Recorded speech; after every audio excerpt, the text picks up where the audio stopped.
And we have today Thomas Skehan, who is a longtime member of our parish, a longtime member of our choir, active in many dimensions of our life, children's ministries, and all over. So he's going to offer his own remarks for today. Thomas.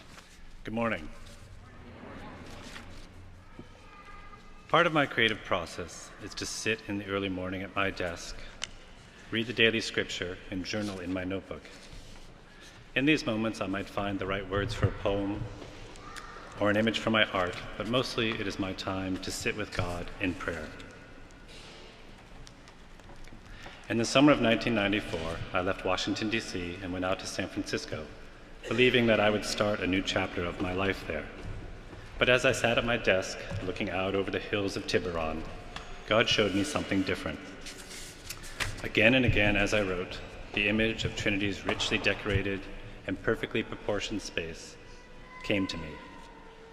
I had only been to Trinity once in my life, but here it was, placed before me over and over.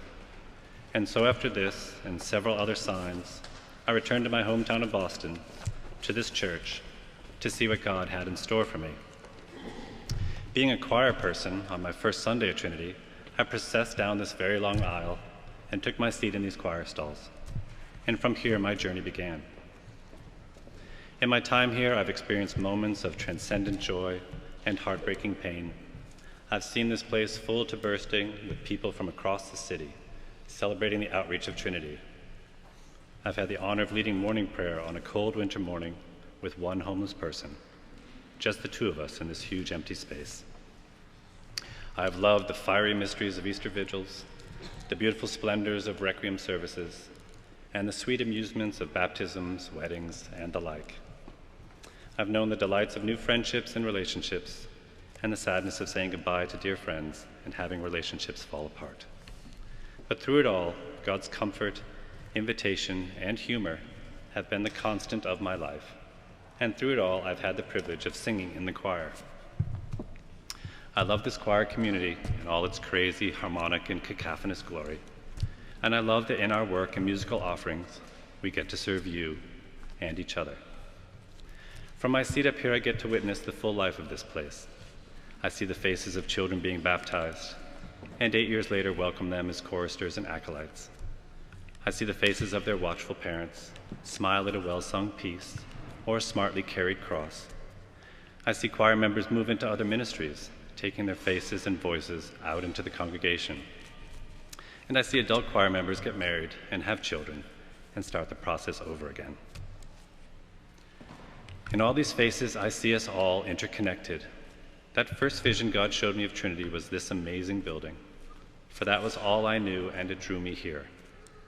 But as I've lived into this place, my vision has changed into that symbol of the three interlocking rings you find everywhere around here.